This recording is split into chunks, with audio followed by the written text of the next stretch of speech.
उजाले उनकी यादों की।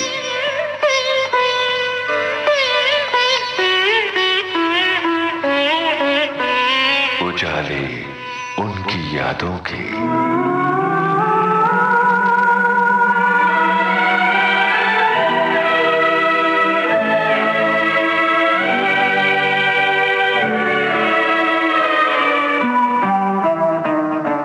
दास्तान नैयर की ओपी नैयर जी ने गायक किशोर कुमार की रिकॉर्डिंग से संबंधित एक संस्मरण सुनाया था।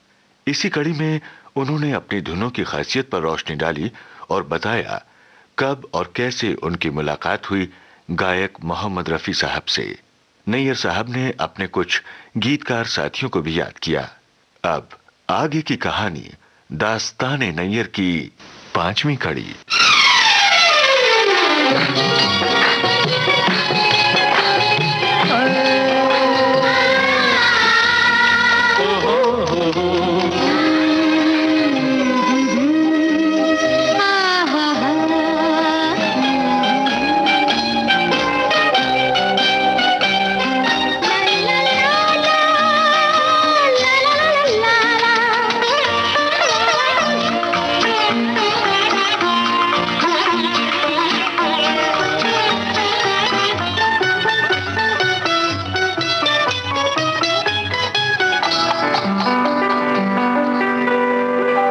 नैयर साहब, ये सुनने में आता है कि जो क्रिएटिव लोग होते हैं वो एक खास तरह के माहौल में काम करने के आदी होते हैं। कुछ जगह उनकी बड़ी फेवरेट होती हैं जहां वो अपने आप को बहुत ज्यादा कंफर्टेबल महसूस करते हैं।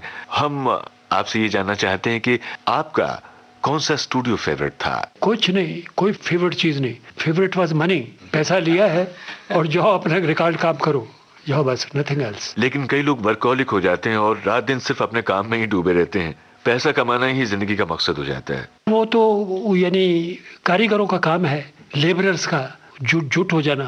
जो मालिक की देने से तो फिर टाइम कहाँ लगता है। आवर्त की बात आई है, देने वाला देता तो फिर छप्पर फाड़ के इल्हाम भी देता है। लेकिन नैयर साहब, हमारी एक प्रोफेशनल लाइफ है, एक पर्सनल लाइफ है और दोनों को समय देना बड़ा जरूरी होता है। यूजुअली शाम की रिकॉर्डिंग अवॉइड करता था। 7 बजे के बाद मैं रिकॉर्डिंग नहीं करता था। कभी मजबूरी हुई तो 15% शाम को रिकॉर्डिंग की प्रोड्यूसर के लिए। एक दिन में मैक्सिमम कितने गानों की रिकॉर्डिंग की है? 2 से ऊपर कभी नहीं करता था। एक सुबह या एक शाम, बस। मतलब 4 घंटे में? 3 घंटे में, कभी कभी 2.5 घंटे में। मैंने बोला कि म्यूजिशियन उठकर क्लैप मारता था। लेकिन पैकअप होने के पहले गाना सुनते थे ना आप दोबारा? रिकॉर्डिंग खत्म करने के बाद अपना गाना मैं सुनता था, 2-3 दफा सुनता था, मुतमिन ठीक। आर्टिस्ट को माइक्रोफोन की प्लेसिंग वगैरह के बारे में भी बतलाया करते थे आप? जो मंजे हुए आर्टिस्ट हैं उनको पता माइक पे कैसा गाना है। रफ़ी साहब या गीता दत्त या शमशाद बेगम या आशा को कौन समझाएगा कि भी माइक के इस तरफ उस तरफ हो जाओ। म्यूजिक अरेंजर कौन थे आपके? वो थे मिस्टर सेबेस्टियन, जो कि इंग्लिश के बैकग्राउंड में जो ऑब्लिगाटो बजते थे वो मैं नहीं जानता था। ये जो फॉरेन ऑर्केस्ट्रेशन ऑब्लिगाटोस बजते थे वो सब मिस्टर सेबेस्टियन करते थे। जैसे वो सितार, सरंगी, सरोद, उसका कुछ नहीं, इससे उनको पता था क्या होता है ये। सेबेस्टियन साहब के अलावा और कौन था? G.S. कोहली। तो वो म्यूजिक डायरेक्टर बन गया क्योंकि सुनते सुनते देखते। वो सिर्फ मेरे साथ तबला प्लेयर था। कुछ गाने आपके ऐसे हैं जो बड़े मेलोडियस हैं, बहुत अच्छे हैं, बहुत पॉपुलर हैं, लेकिन फिल्मों में नहीं। उनके लिए जगह ही नहीं थी या सिचुएशन नहीं थी या जो भी है। जैसे वो प्राण जाए पर वचन न जाए का, जैसे मैंने भी गाना लिखा, चैन से हमको कभी आपने, वो फिल्म में नहीं था, वो भी नहीं है। बेवकूफ लोग हैं। या हीरा मोती का वो गाना जो मेरा ही लिखा हुआ है कि तुम खुद को देखते हो, जिसका आपने जिक्र किया, फिल्म में नहीं था वो। इसका मलाल आपको कभी हुआ? ये मलाल होता है जब ये कि यार अच्छे गाने बीच से निकल गए, ये होता है। उसी की वजह से लोग जाते हैं कि भाई वो गाना उस फिल्म में है तो क्यों ना देख के आए, और वहाँ वो गाना नहीं मिलता है तो उसे भी अफसोस होता है। मेरे तो कई गाने हैं ऐसे, और मिलेंगे क्या नाम है, फिर ठेस लगी दिल को, फिर याद ने तड़पाया, बाद में ऐड किया गया था। मैंने कश्मीरी कली देखी, उसमें है वो गाना? नहीं, वो निकाल दिएगा, हफ्ता भर रहा होगा फिर निकाल दिया। मैंने उसे देखा, पहले वीक में देखी होगी। जी हाँ, तो वो था फिल्म में, मुझे याद है। मगर ये 2-3 गाने जिनका जिक्र किया मैंने वो फिल्मों में नहीं थे। कई गाने मेरे ऐसे हैं कि रखे ही नहीं गए फिल्मों। तो कभी आपने इसका गिला नहीं किया प्रोड्यूसर से? नहीं, गिला क्या करेंगे, वो शिकायत होती थी यार ये अब क्या इनके हाथ में, हमने पैसे ले लिए हैं, अब ये शिकायत क्या बोलेगी, आपको आपकी उजरत मिल गई, हम चारों गाने निकाल दो भाई। नैयर साहब, संगीत देना तो आपका प्रोफेशन था, लेकिन संगीत के अलावा और किन चीजों में आपकी बहुत ज्यादा रुचि थी? साहब, तबीयत खराब रहती थी, मुझे बड़ी तकलीफ थी कॉन्स्टिपेशन की, और मैं हमेशा दवाइयाँ खाता रहता था। एक मरहूम संगीतकार थे फड़के साहब और आशा बाई, ये दोनों मिलके मेरे को ले गए डॉक्टर फाटक साहब के पास 1973 में। बड़े संत फकीर आदमी थे, 10 रुपए फीस लेते तो दवाई लिख के दे देते। तो मुझे उनकी दवाई से बड़ा फायदा हुआ। मैं एक दिन जाके उनके पाँव पड़ गया, छू लिए, लिटरली पाँव पड़ गया, साहब मुझे होम्योपैथी सिखाइए। तो कहते तुम्हारे पास टाइम किधर है, तुम काली शेवरलेट में आता है, मेरे से दवाई लेता चला जाता है, तुम्हारे पास टाइम किधर है। मैंने कहा साहब मैं सब छोड़ेगा, मुझे सिखा दीजिए। 6 महीने जनाब मैं उनको रोता रहा, पाँव पड़ता रहा। आखिर एक दिन कहने लगे yes all right I will teach you, 3 दफ़ा हफ्ते में आओ, इतने बजे आओ करो। तो मैं जनाब बराबर टाइम से वहाँ पहुँच जाऊँ। 3 महीना मैं उनसे होम्योपैथी सीखा। उसके बाद आज जो हिसाब मैं करता हूँ होम्योपैथी की, अगर वो जिंदा होते तो इतना पीटते। ये तुमको किसने बताया ये ऐसा करना? Because I practice combination remedies, I don't give single remedy. वो ज़्यादा से ज़्यादा अल्टरनेट करते थे, 1 and 2 1 and 2। मैं 20-20 18-18 30-30 रेमेडीज कंबाइन करके देता हूँ एंड मेरे कल्स आर देयर। ये खिदमत है, इसमें किसी से उजरत नहीं लेता। वो भी मैंने बंद कर दी है, कोई 1.5 बरस हो गया। अब मैं होम्योपैथी करता नहीं, कोई इलाज नहीं करता। लेकिन आपका फिलोसफी की तरफ भी रुझान है। वो तो साहब कबीर साहब की वाणी है कि दुनिया ऐसी बावरी पत्थर पूजन जाए और घर की चक्की कोई ना पूजे जाका पीसा खाए। जब ये इल्म आ गया दिमाग में तो उसके बाद ये सब चलता ही था। औरत भी साहब स्पिरिचुअलिटी का कारण बनती है। मेरी ज़िंदगी में कई औरतें ऐसी आई हैं जिन्होंने मुझको ये रास्ते बताए हैं कि नैयर साहब कहाँ डूबे हुए हो, यही कहीं तुम मार्फा की तरफ लगे होते पता नहीं क्या बन जाते। तो आज मेरी ग्रैंड डॉटर की उम्र, ये राजू बिटिया बैठी हुई है, तो आप देखिए कि 8 बरस में मेरे को ऐसे सबक दिए हैं कि I am a different man today. थकन कैसी घुटन कैसी, चल अपनी धुन में दीवाने। थकन कैसी घुटन कैसी, चल अपनी धुन में दीवाने। खिला ले फूल कांटों में, सजा ले अपने वीराने। खिला ले फूल कांटों में, सजा ले अपने वीराने। हवाएं आग भड़काएं, फजाएं जहर बरसाएं। बहारें फिर भी आती हैं, बहारें फिर भी आएंगी। बदल जाए अगर माली, चमन होता नहीं खाली।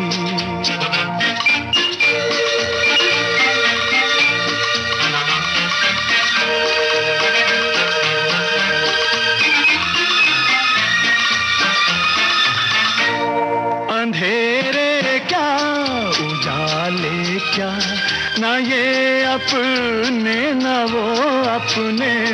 अंधेरे क्या उजाले क्या, ना ये अपने न वो अपने।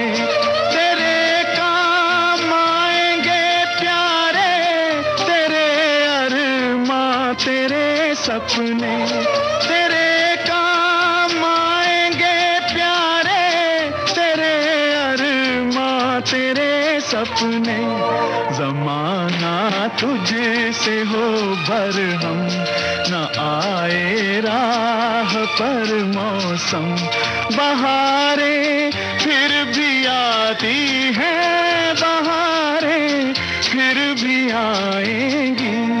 बदल जाए अगर माली, चमन होता नहीं खाली। बहारें फिर भी आती हैं, बहारें फिर भी आएंगी। राजू को आपका कौन सा गाना पसंद है? राजू को तो खास आके दर जमा है। हाँ क्या करेंगे आप। वो तो कहती है कि 100 बरस में ना तुम्हारे जैसा संगीतकार हुआ ना आगे होगा। ऐसी आशा है, क्या बोलेंगे इनको। मैं उनको दीवानी बुलाता हूँ। अरे बड़े बड़े अच्छे काम करने वाली दुनिया मौजूद है।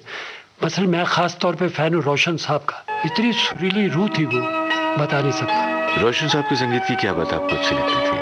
अरे जज्बात का भरा हुआ आदमी था, आत्मा से सुर निकलते दिल से नहीं, वो संगीतकार था वो। उनका संगीतबद्ध किया कौन सा गीत आपको बहुत ज्यादा पसंद है? अरे साहब बड़े मन रे तू काहे ना धीर धरे, जादू उस आदमी का दिखता है इसमें, क्या बनाया उसने। और वैसे उनकी पहली अपनी फिल्म दिखी कि ख्यालों में कभी इस तरह आया नहीं करते, और सुन बैरी बरम कछु बोल रहे क्या होगा, राजकुमारी का गाया हुआ, रूह से भरे हुए गाने वो। रोशन साहब तो खुद भी एक जमाने में रेडियो में थे। हाँ साहब, दिल्ली ऑल इंडिया रेडियो से पियानो बजाते थे और म्यूजिक कंपोजर थे वहाँ के। उनसे आपकी पहली मुलाकात कहाँ हुई? दिल्ली में हुई, चूँकि मैं दिल्ली में 2-3 प्रोग्राम में गाया, मेरे साथ पियानो बजाए वो। फिर हम जरा 4-5 साल लेट पहुँचे, ये पहले म्यूजिक डायरेक्टर बन गए, सुपर हिट गाने दिए। मुलाकात कई दफ़ा मेरी और रोशन साहब से हुई। कभी ऐसी पार्टी में रोशन साहब मिल गए तो मैं उनकी हमेशा तारीफ करता था। नहीं साहब, आपने रोशन साहब की बात की, उनके संगीत की बात की, और अच्छे संगीत को सुनने की प्यास तो हमेशा बनी रहनी चाहिए। लेकिन अब जो मेरा सवाल है वो जरा संगीत से हटके है। मैं आपसे ये जानना चाहता हूँ कि इस उम्र में भी आप नौजवानों को भी मात करते हैं, और एक खास बात आपकी पर्सनैलिटी में जो मैंने देखी वो ये कि आपका एक तो हैट जो आपकी पर्सनैलिटी का हिस्सा बन चुका है, और आप भी देव साहब की तरह कॉलर बंद करते हैं। वो भी अपने गर्दन को बुढ़ापा छुपाते हैं, मैं भी छुपाता हूँ, सच्चाई है। चूँकि लटकती हुई दिखती है, इसको जरा ऊपर कर लेते हैं। और ये कैप भी आप क्या पहले से पहनते रहे? नहीं, मैं कैप तो देखिए गंजा, ये देखिए गंजा हो गया हूँ, तो इसको जरा मैंने कहा थोड़ा रुबाब भी बनता है, स्टाइल भी बनता है, तो पहन लिया। और किस चीज में आपका गहरा रुझान है? वो स्पिरिचुअल, बकवास किताबें नहीं, ग्रंथ मेरे पास बहुत हैं। कबीर साहब के ऐसा ग्रंथ है कि जो किसी के पास मिलेगा नहीं, मेरे पास है। स्पिरिचुअलिटी में आपको बहुत बिलीव है? बहुत जबरदस्त, वरना है कि आपके मेरे अंदर, सबके अंदर बोल क्या रहा है। नहीं साहब, भगवान आपके लिए क्या है? जिसको मैंने देखा नहीं उससे मोहब्बत कैसी? खुदा तो आपके अंदर है, भगवान तो आपके अंदर है। अगर आपसे मोहब्बत नहीं तो भगवान से कैसे करूंगा? मोहब्बत तो किसी चीज को देखोगे तो करोगे ना। और प्यार, मोहब्बत, रोमांस आपके संगीत की पहचान है। आखिर इसके पीछे इंस्पिरेशन कौन सा है? वो नारी है, बस उधर से निकला है सारा संगीत। जवानियाँ ये मस्त मस्त बिन पिए जलाती चल रही है राह में दिए, न जाने इनमें किसके वास्ते हूँ मैं, न जाने इनमें कौन है मेरे लिए। जवानियाँ ये मस्त मस्त बिन पिए जलाती चल रही है राह में दिए, न जाने इनमें किसके वास्ते हूँ मैं, न जाने इनमें कौन है मेरे लिए, मेरे लिए, मेरे लिए, मेरे लिए, मेरे लिए।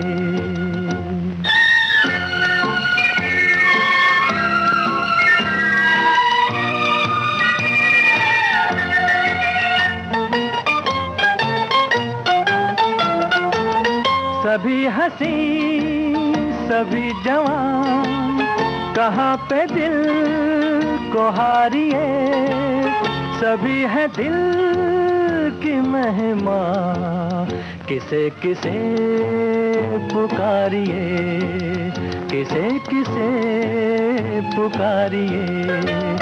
जवानियाँ ये मस्त मस्त बिन पिए जलाती चल रही है राह में दिए, न जाने इनमें किसके वास्ते हूँ मैं, न जाने इनमें कौन है मेरे लिए, मेरे लिए, मेरे लिए, मेरे लिए, मेरे लिए।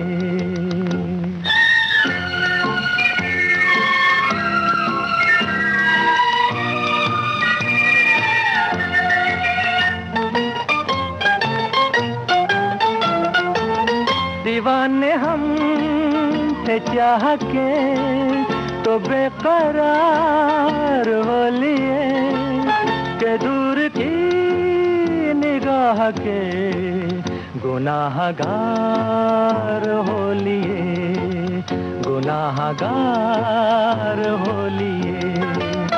जवानियाँ ये मस्त मस्त बिन पिए जलाती चल रही है राह में दिए, न जाने इनमें किसके वास्ते हूँ मैं, न जाने इनमें कौन है मेरे लिए, मेरे लिए, मेरे लिए, मेरे लिए, मेरे लिए।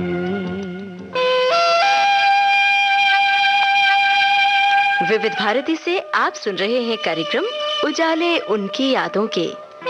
संगीतकार ओपी नैयर खुद बयां कर रहे हैं दास्ताने नैयर।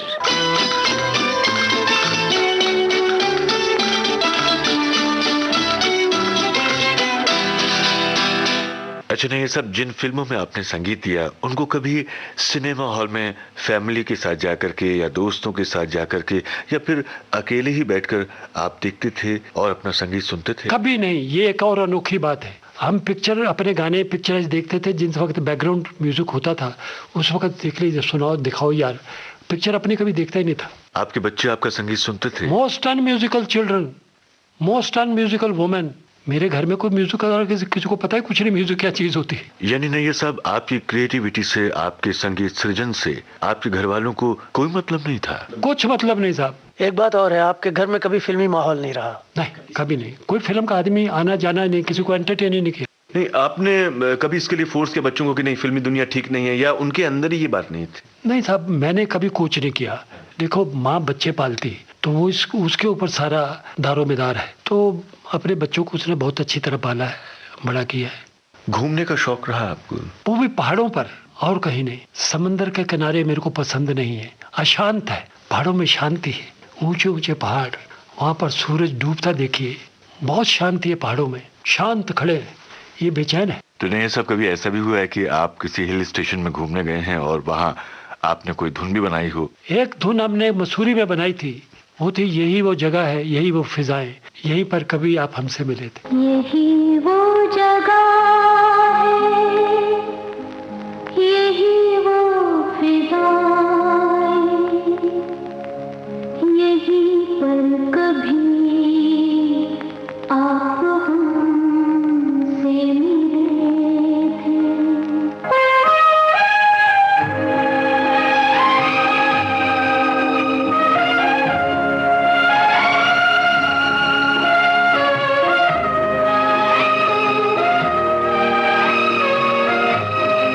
बहुत शोज हो रहे हैं बाहर, तो आपको बाहर जाने का भी मौका मिला है? बराबर आप गए हैं, प्रोग्राम्स किए हैं? अभी क्या है कि मैं प्रोग्राम बाहर गया हूँ कई जगह पर, तो दोस्त लोग थे, चीफ गेस्ट बुलाया गया, लेना देना कुछ नहीं, फर्स्ट क्लास के टिकट, 5 स्टार होटल स्टे। मुझे जाने का शौक नहीं कि राजू हमारी जो बिटिया बैठी हैं, इनको शौक है फॉरेन कंट्री देखने का, पासपोर्ट बना के मेरे सर पे चढ़ जाती है कि हमको दिखाओ। तो कभी दुबई जाना पड़े या कभी मस्कट गए या कभी बाहर जाना पड़े तो उसके लिए जाता हूँ, अदरवाइज कोई इंटरेस्ट नहीं। तो प्रोग्रामों में कैसा रिस्पांस वहाँ? पूछे नहीं। अरे साहब, अरब बच्चे बच्चियाँ ला के, अरब में मुखड़े लिखे हुए हमारे, और ऐसा हाथ लेके चूहे आंखों को लगाती हैं, अल्लाह खलीक बोलती हैं। अरे हम का अल्लाह खलीक है, गॉड ब्लेस यू ऐसा बोलती है। मरहबा मरहबा, पूछे नहीं। बाहर जाके पता लगता है कि हम कहाँ बैठे हुए हैं।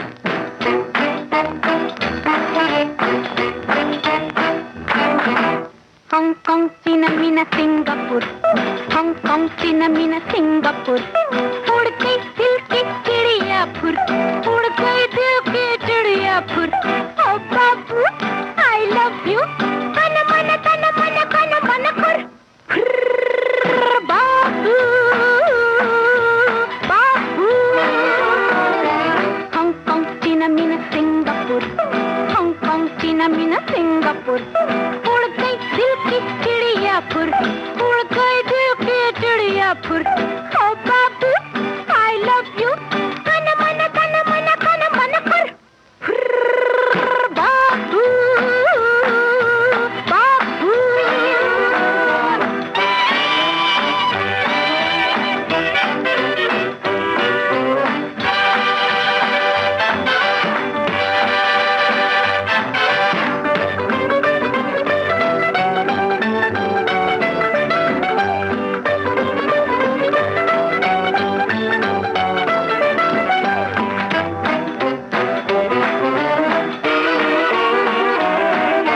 सिंगापुर में सीखा मैंने मटक मटक कर चलना, गोरे गोरे हाथों से दिल दिल वालों के मलना। तुम पर छोड़ू मस्त नजर के फुलझड़िया में, बाबू बाबू। हांगकांग, चीन, मीना, सिंगापुर, उड़ गई दिल की चिड़िया फुर, उड़ गई दिल की चिड़िया फुर। ओ बाबू आई लव यू, कन मन खुर, बाबू बाबू।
अच्छा नहीं साहब, कभी आपका मन करता है कि आप लाहौर दोबारा जाएं और वो जगह देखें जहां आपका बचपन बीता, जहां आपने अपनी जिंदगी के कई साल गुजारे? नहीं साहब, पता नहीं, हाल देख के मर जाएगा मैं।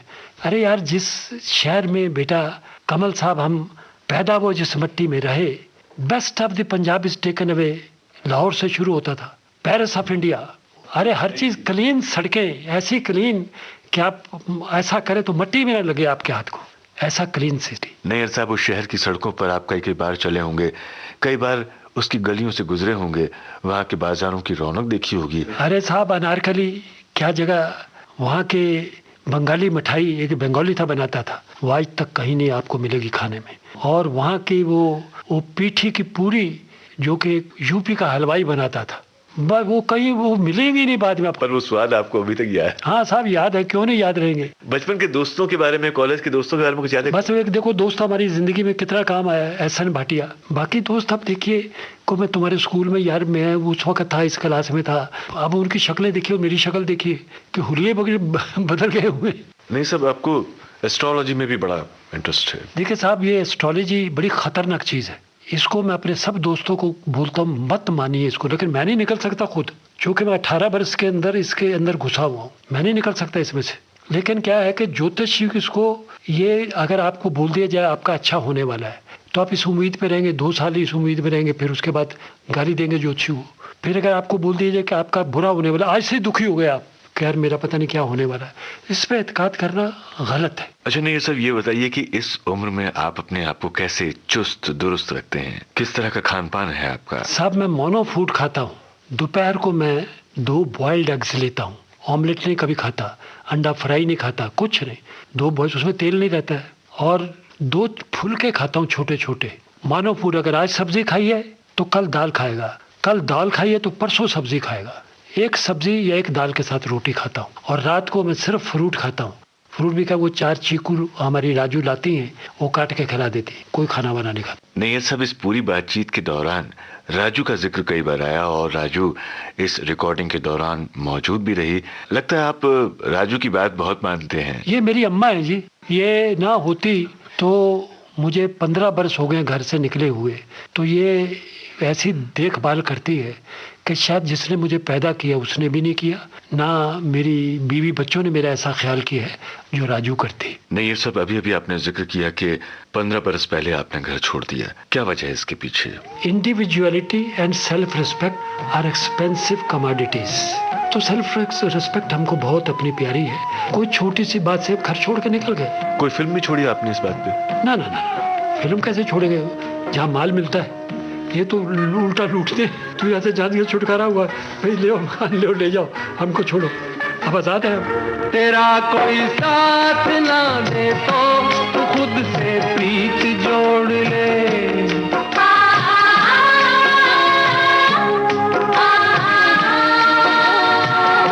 बिछौना धरती को करके अरे आकाश ओढ़ ले।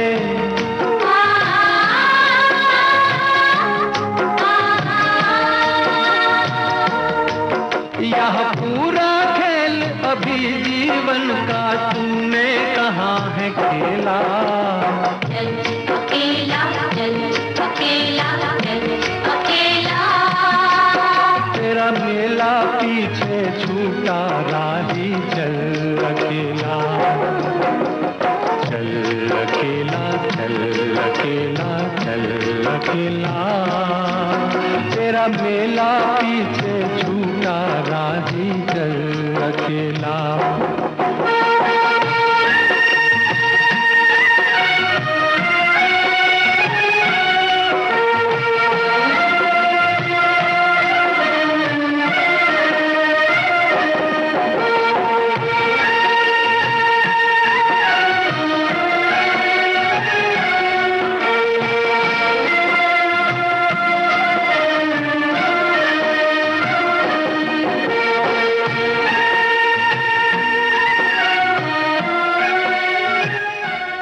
दास्तान नैयर में संगीतकार ओपी नैयर जी ने हमें बताया अपनी रुचियों के बारे में, अपने खान पान के बारे में। उन्होंने जिक्र किया उस गीत का जिसकी धुन नैयर साहब ने मसूरी में तैयार की थी। नैयर जी ने अपने स्वभाव की कुछ विशेषताओं से हमें अवगत कराया। अब आगे की कहानी।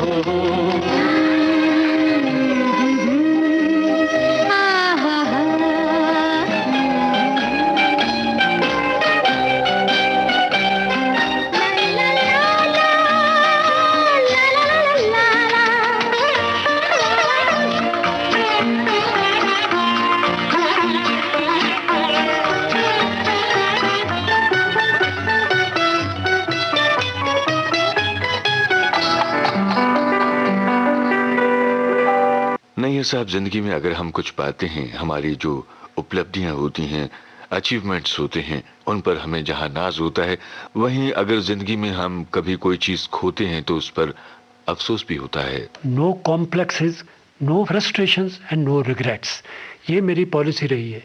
हम वो ना कि फिर तेरे शहर में लुटने को चला आया हूँ, वो तो जिंदगी ऐसी है कि जो जो आदमी मार खाता है तू सुलझता वो जिंदगी में, उलझता नहीं है। नैयर साहब, इसमें कोई शक नहीं कि आपने बहुत ही मीठा संगीत दिया है और आपके संगीत के चाहने वाले तो ये कहते हैं कि नैयर साहब ने जो संगीत दिया है वो हमेशा जवां रहेगा। तो जवां संगीत देने वाले ओपी नैयर साहब से मैं ये जानना चाहता हूँ कि आज की नौजवान पीढ़ी को जो संगीत पसंद है, या ये कहें कि आज के दौर का जो संगीत है, उसके बारे में आपकी क्या राय है? कमल साहब, ये वक्त है, वक्त हाकम है और जमाने की टेम्परामेंट है कि गर्दिश लेना। जमाना बदलता रहता है। आज जो संगीत चलता है, ये देखिए, मैं बड़ा हकीकत बताने लगा हूँ। एक तस्वीर तो कोई हाफ से ज्यादा वासी साहब ने लिखी, 2 तस्वीरों में कमर जलालाबादी और नूर नवासी साहब थे। खैर, मैंने एकदम रियलाइज किया जो मैं बनाता हूँ वो आज चलेगा नहीं, जो आज चलता है वो मैं बना नहीं सकता। तो what is wisdom? To withdraw gracefully. वरना जो आज जो चल रहा है वो चल ही रहा है, क्यों? आज की पब्लिक को पसंद करती है, तभी तो चल रहा है। आपका कहना या मेरा कहना या वासी साहब का या हमारी राजू का वो नहीं है।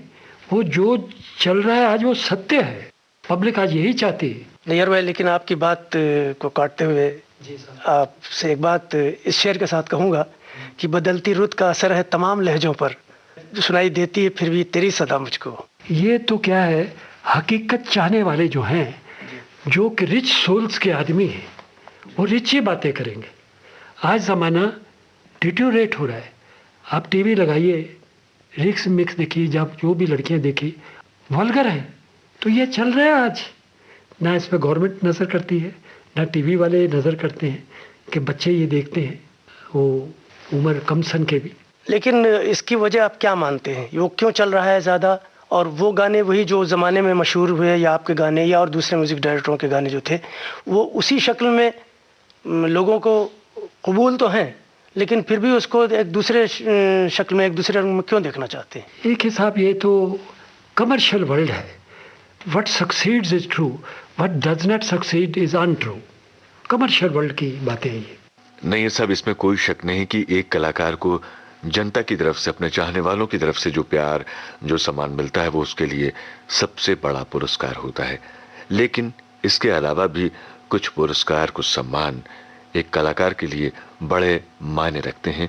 वो फिर आप जैसे फनकारों के लिए फिल्म इंडस्ट्री का कोई सम्मान हो या फिर शासन की तरफ से दिया जाने वाला कोई पुरस्कार हो। कमल साहब, मैं कथा कलामी की माफ हो, हमें अवार्ड लेके 13 साल पहले मध्य प्रदेश से लोग आए कि जी इसका नाम है लता मंगेशकर अवार्ड, ये लीजिए आप, 1 लाख रुपए कैश लाए।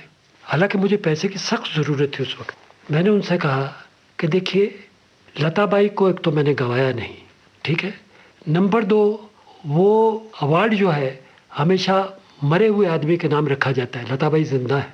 और तीसरी, एक क्रूनर का अवार्ड है, गायिका का अवार्ड आप मुझे दे रहे हैं, ये मेरी बड़ी इंसल्ट है। कोई मुझे शंकर जयकिशन अवार्ड दे या श्री रामचंद्र अवार्ड दे, रोशन अवार्ड दे, तो मैं बड़े प्राइड से उसको सर पे चढ़ा के लूँगा। एक गायिका का अवार्ड मैं कैसे लूँगा? साहब वो तो कहने लगे कि जी आप तो लाख छोड़ रहे हैं, तो यहाँ पर तो गवर्नमेंट के लोग 10,000 नहीं छोड़ते। मैंने कहा they may be needing money more than myself, तो उनको पेश कर दीजिए, मैं नहीं देता। तो जिगरा चाहिए साहब। What is a title, you tell me. Title भी क्या चीज़ है, अवार्ड भी क्या चीज़ है? My name itself is a title and my work is reward which is appreciated today. आपके हसीन रुख पे आज नया नूर है, मेरा दिल मचल गया तो मेरा क्या कसूर है। आपके हसीन रुख पे आज नया नूर है, मेरा दिल मचल गया तो मेरा क्या कसूर है। आपकी निगाह ने कहा तो कुछ जरूर है, मेरा दिल मचल गया तो मेरा क्या कसूर है।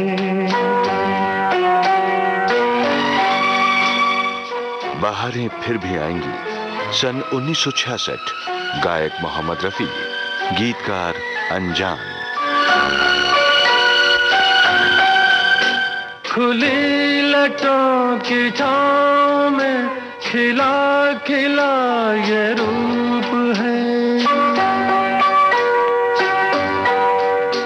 खुली लटों की छाँव में खिला खिला ये रूप है।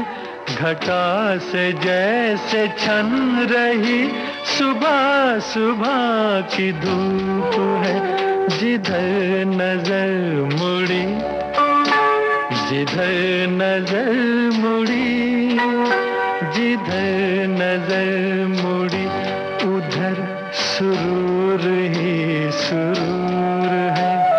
मेरा दिल मचल गया तो मेरा क्या कसूर है। आपके हसीन रुख पे आज नया नूर है, मेरा दिल मचल गया तो मेरा क्या कसूर है।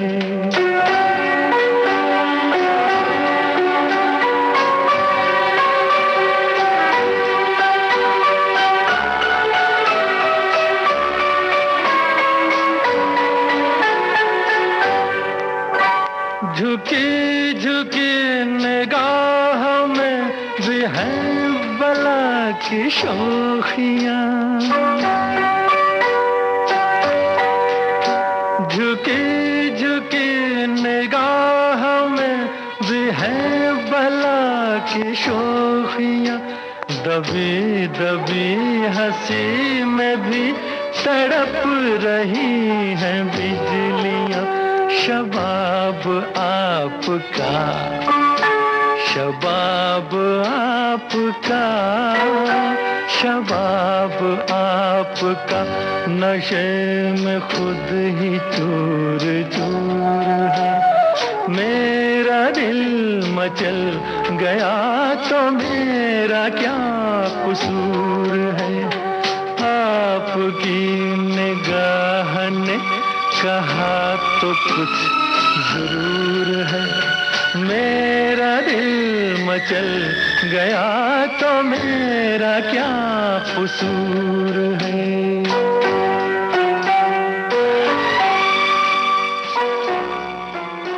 नैयर साहब, जहां तक मुझे याद है, फिल्म नया दौर के लिए बेस्ट म्यूजिक डायरेक्टर का फिल्म फेयर अवार्ड आपको दिया गया और बाद में आपकी एक और फिल्म प्राण जाए पर वचन न जाए के गीत के लिए आशा जी का नाम पुरस्कार के लिए चुना गया था। वो लेने नहीं गई क्योंकि नैयर का अवार्ड था, ताज़ा ताज़ा जख्म था और कुछ नहीं। आपको क्या लगता है कि ये आज के जो गाने हैं या आज के जो संगीत है, क्या इतने दिनों ठहर सकेगा जितना ये तो देखो जी, जनरेशन के ऊपर डिपेंड करता है वासी साहब। ये तो क्या आगे पब्लिक होने वाली है वो मैं नहीं जान सकता, लेकिन इतना मैंने ज़रूर सुना है लोगों से, क्योंकि मैं तो सुनता नहीं, कि ये जितने संगीत आते हैं 3 महीने से ऊपर ठहरते नहीं। 3 हफ्ते, अगर 3 हफ्ते कोई गाना चल जाए तो फिल्म मतलब हिट मानी जाती है, और 2 हफ्ते तो टीवी पर ही नजर आता है। अगर तीसरा हफ्ता उसने ले लिया तो यकीनन वो गाना हिट है। आज ये मेयार हो गया है। मैंने तो सुना 3 महीने तक कम से कम चलता गाना। 3 हफ्ते हो गया है। नहीं सब, कैसे शुरुआत होती है इस उम्र में? आपकी सुबह की दिन की शुरुआत कैसे होती है? सुबह उठते ही फिक्र होती है कि भाई ये बाथरूम जाऊं मैं, बस उसके लिए चाय पीता हूँ, 1.5 सिगरेट पीता हूँ, रात को कुछ लग्जेटिव लिया होता है तो फिर आसान होके आके बैठ जाता हूँ। फिर आके नहाने धोने का सामान राजू मेरा निकाल देती है, कुर्ता लुंगी पहनता हूँ मैं घर में, बाहर निकलता हूँ तो ये शो ऑफ जो है निकलने करता हूँ मैं, और फिर दोपहर पड़ जाती है, थोड़े अपना ग्रंथ पढ़ता हूँ घंटा भर। लेकिन ग्रंथ पढ़ते हुए दिमाग जो है ठहरता नहीं है, भागता है, उसको भागता है, इधर भागता है। आप भी तो भागते फिरे हैं, सार्वजनिक जीवन से क्यों दूर चले गए आप? दूर चला नहीं गया, दूर कर दिया गया, क्योंकि जो आज चलता मैं बना ही नहीं सकता। लेकिन क्या आपका दिल नहीं चाहता कि आप दोबारा कुछ काम करें अच्छा? अभी तो अहमद वासी साहब खुदा गवाह है कि ओपी नैयर संगीत का को मरे हुए बहुत टाइम हो गया, अब तो नैयर साहब जिंदा है। फनकार तो अमर होता है, फन जिंदा रहता है, इसमें कोई शक नहीं, उसके साथ ही फनकार भी। लेकिन मेरा ख्याल है कि आपने कुछ बहुत गैर फिल्मी काम भी बहुत अच्छा किया है, कुछ गज़लें, कई गैर तस्वीरों के कैसेट बनाया, अशोक खोसला का एक कैसेट बनाया जी, रूना लैला का भी, रूना लैला का बनाया, पीनाज मसानी का बनाया। तो क्या आप समझते हैं कि आज गैर फिल्मी जो संगीत है वो उस चीज़ को कंपनसेट कर सकेगा जो मेलोडी हमारी गुम होती जा रही है? ये मैंने आपसे पहले भी वासी साहब अर्ज की है कि पब्लिक टेस्ट ही गिरता चला जा रहा है, तो जो पब्लिक गिर रही है बनाने वाले भी वही उनको देंगे, भाई ये लो।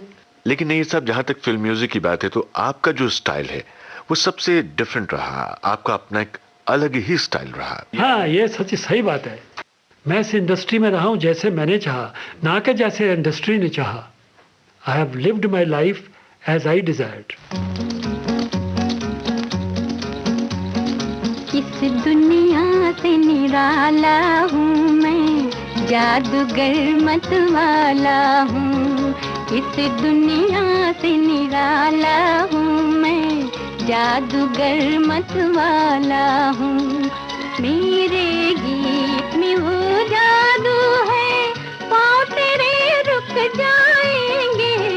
मेरे गीत में वो जादू है, पाँव तेरे रुक जाएंगे। छिप छिप हमको देखने वाली, छिप छिप हमको देखने वाली, नैन तेरे मुस्काएंगे। इस दुनिया से निराला हूँ मैं, जादूगर मत वाला हूँ। इस दुनिया से निराला हूँ मैं, जादूगर मत वाला हूँ।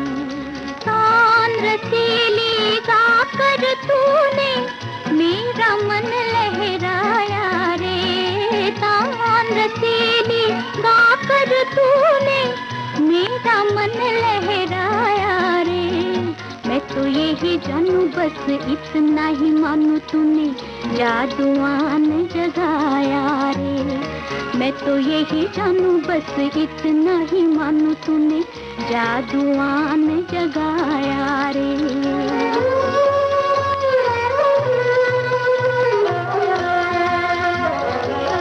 रागिनी सन 1958, आवाजें गीता दत्त और आशा भोसले की, गीतकार जानिसार अख्तर।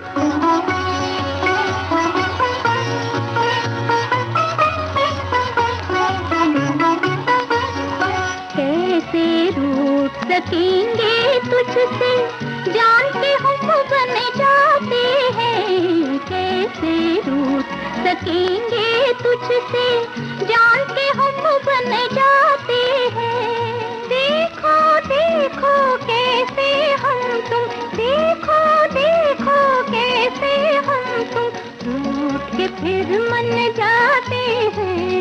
इस दुनिया से निराला हूँ मैं, जादूगर मतवाला हूँ। इस दुनिया से निराला हूँ मैं, जादूगर मतवाला हूँ। विविध भारती से आप सुन रहे हैं कार्यक्रम उजाले उनकी यादों के। संगीतकार ओपी नैयर खुद बयां कर रहे हैं दास्ताने नैयर।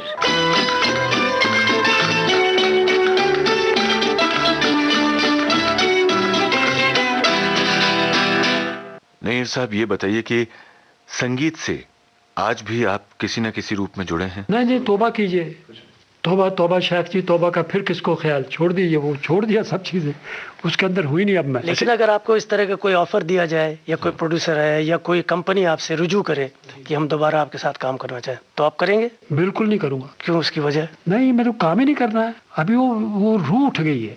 नहीं साहब, आपने बहुत ही लाजवाब संगीत दिया है। और अगर आपसे ये कहा जाए कि आपको किन संगीतकारों का संगीत लाजवाब लगता रहा है, किन की धुनें बहुत पसंद आती हैं, तो आप किन के नाम लेंगे? मदन साहब हैं, और खुदा आपका भला करे एस टी बर्मन साहब हैं, श्री रामचंद्र साहब है, ये मेरे फेवरेट कंपोजर हैं। श्री रामचंद्र साहब का स्टाइल जो है वो भी अपने आप में एक बड़ा अलग तरह का। क्या बात है, मोहब्बत की ना हो जिसने वो जालिम प्यार क्या जाने, तलत महमूद साहब का गाया वो गाना है। कहाँ पर वो एंड के अंदर वायलेंस कहाँ लाते हैं, गौर फरमाइए। वही बात मैं आपसे जानना चाह रहा हूँ कि बर्मन दा की संगीत की और श्री रामचंद्र साहब की संगीत की कौन सी बात आपको बहुत पसंद आती है? क्यों की बात क्या, जो संगीत तो वो चीज़ है जो कान को अच्छी लगे, वो संगीत।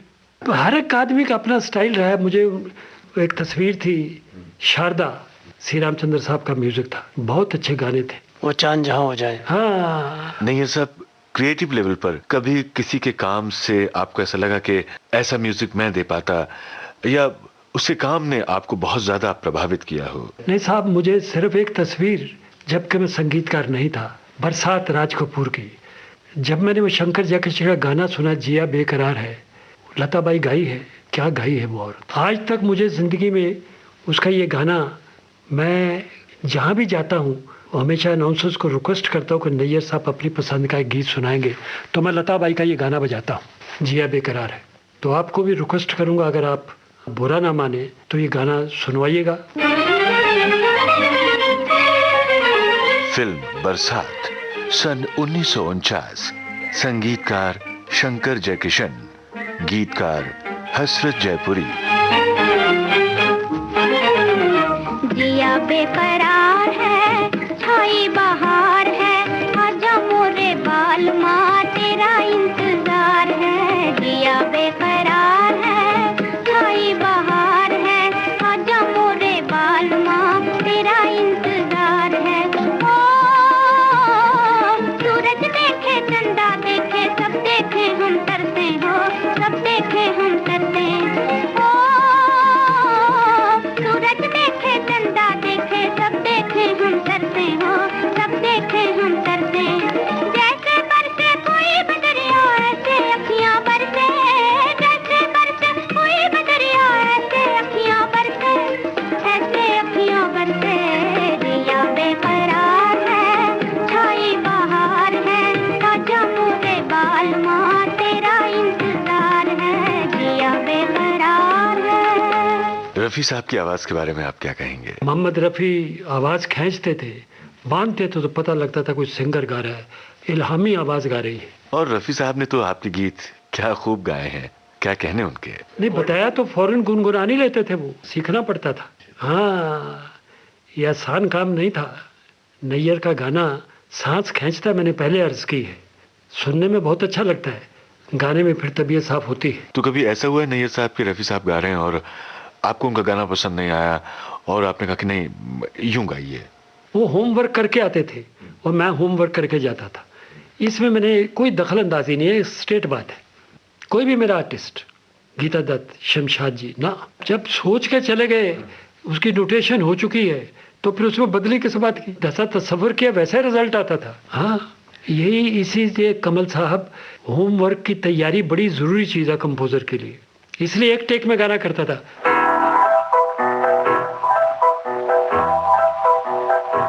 मेरी नींदों में तुम, मेरे ख्वाबों में तुम, हो चुके हम तुम्हारी मोहब्बत में गुम। मेरी नींदों में तुम, मेरे ख्वाबों में तुम, हो चुके हम तुम्हारी मोहब्बत में गुम।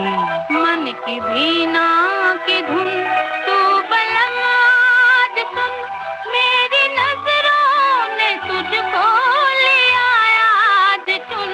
मन की वीणा की धुन तू बलम आज सुन, मेरी नजरों ने तुझको लिया आज चुन। मन की वीणा की धुन तू बलम आज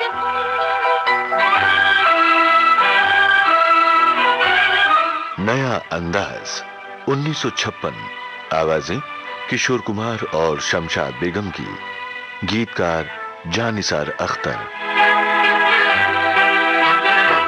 मेरे दिल की लगी तू, मेरी जिंदगी तू, मेरी हर नजर है तेरी दास्तां। मेरे दिल की लगी तू, मेरी जिंदगी तू, मेरी हर नजर है तेरी दास्तां। मेरे दिल की बहारें तुम्ही को पुकारे, तुम्ही से है आबाद मेरा जहां। मेरे दिल की बहारें तुम्ही को पुकारे, तुम्ही से है आबाद मेरा जहां। तू मेरा नाज है, मेरा अंदाज है, दिल की आवाज है। मेरी नींदों में तुम, मेरे ख्वाबों में तुम, हो चुके हम तुम्हारी मोहब्बत में गुम। मन की वीणा की धुन तू बलम आज सुन, मेरी नजरों ने तुझको लिया आज सुन। मन की वीणा की धुन तू बलम आज सुन, मेरी नजरों ने तुझको लिया आज सुन। मन की वीणा की धुन तू बलम आज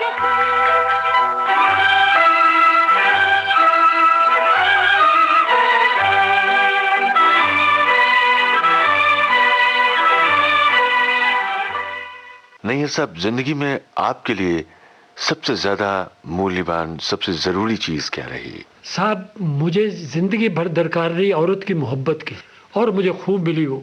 ये ऐसी चीज मालिक की बख्शिश है कि 78 वर्ष का मैं आदमी हूँ, तो मेरी राजू है, she is old enough to be my great great grand daughter.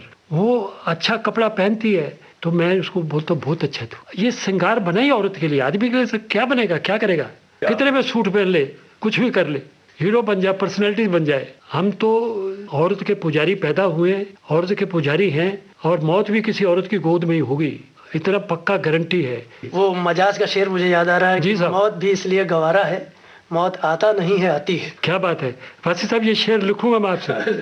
हाँ साहब।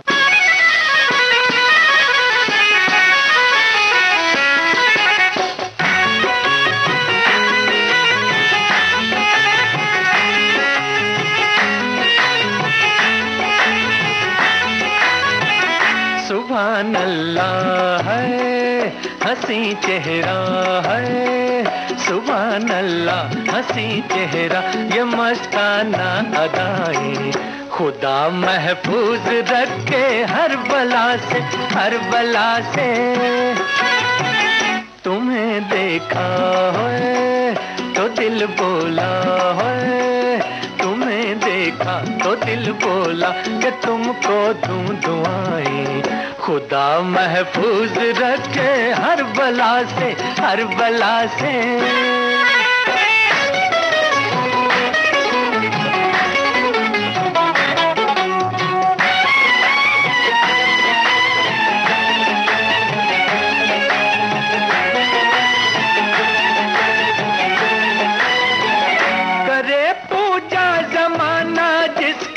तस्वीर हो तुम,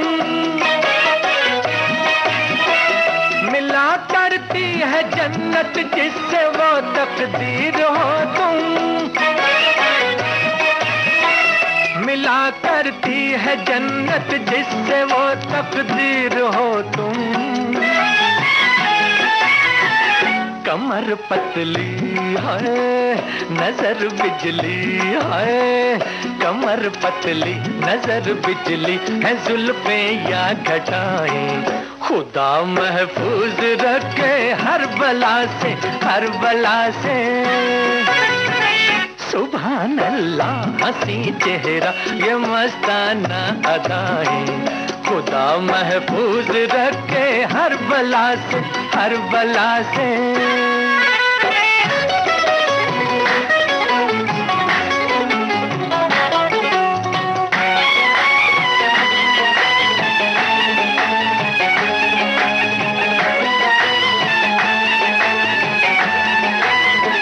न जाने किसकी किस्मत में है मुखड़ा चांद सा ये, न जाने किसके घर चमकेगा टुकड़ा चांद का ये,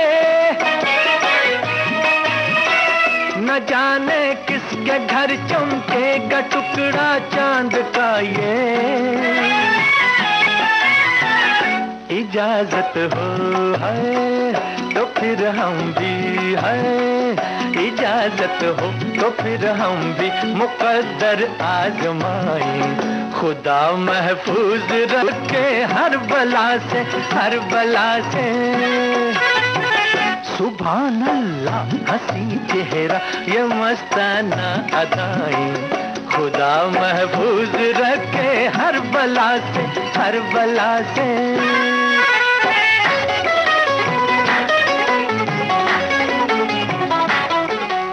अच्छा नहीं, ये सब ये बताइए कि इंडियन स्क्रीन की कौन सी एक्ट्रेस यानी अभिनेत्री आपको बहुत पसंद है? साहब हम तो गुलाम थे एक ही आर्टिस्ट के, उसका नाम था मधुबाला, और मैं एक कंपोजर हूँ जिसने ज्यादा से ज्यादा पिक्चरें उनके साथ की हैं 6। ढाके की मलमल, हावड़ा ब्रिज, जाली नोट, 2 उस्ताद, फागुन, फागुन और एक मिस्टर एंड मिसेस 55। यहाँ उनकी याद में हम कौन सा गाना बजाएं आपकी पसंद का? उधर तुम हंसी हो इधर दिल जवां है, के रंगीन रातों की एक दास्तां है।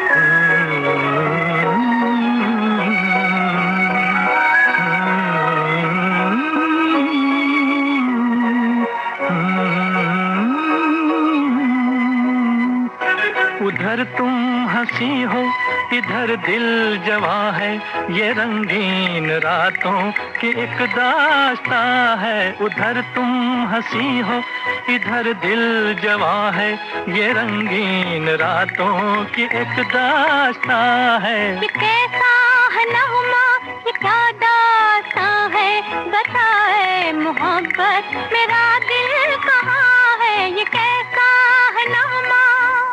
Mister and missus 55 1955, Geeta Dutt, Mohammed Rafi, गीतकार मजरूह सुल्तानपुरी।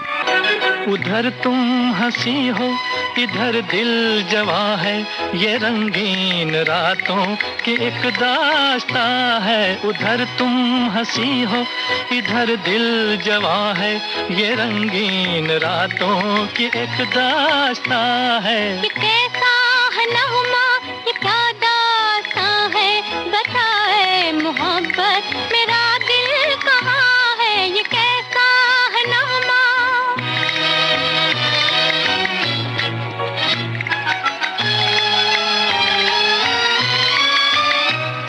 मेरे घर में आई हुई है बहार, कयामत है फिर भी करूं इंतजार। मेरे घर में आई हुई है बहार, कयामत किस्मत है फिर भी करूं इंतजार। मोहब्बत कुछ ऐसी सदा दे रही है, मोहब्बत कुछ ऐसी सदा दे रही है कि खुद रात अंगड़ाइयां ले रही है। जिधर देखती हूँ नजारा जवां है, उधर तुम हंसी हो इधर दिल जवां है। ये रंगीन रातों की एक दास्तां है। ये कैसा है नगमा, ये क्या दास्तां है, बताए मोहब्बत मेरा दिल कहाँ है। ये कैसा है नगमा।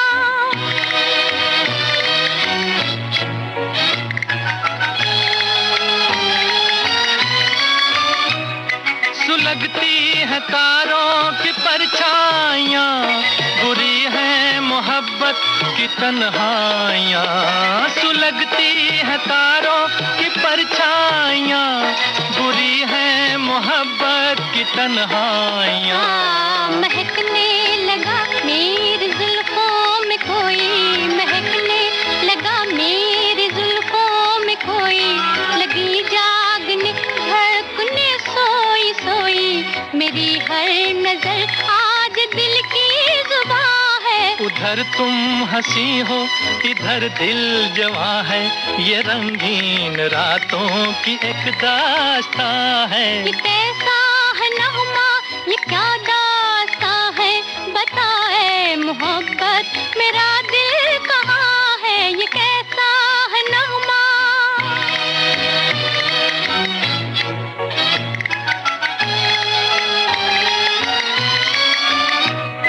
तरसता हूँ मैं ऐसे दिलदार को, जो दिल में बसा ले मेरे प्यार को।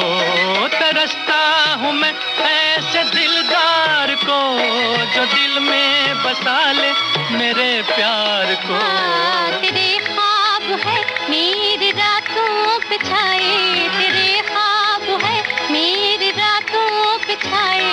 मेरे दिल पे है तेरी पलकों के साए, कि मेरे लबों पर तेरी दास्तां है। उधर तुम हंसी हो इधर दिल जवां है। ये रंगीन रातों की एक दास्तां है। ये कैसा है नगमा, ये क्या दास्तां है, बताए मोहब्बत मेरा दिल कहाँ है। ये कैसा है नगमा। एक और मुलाकात का वादा कर लो।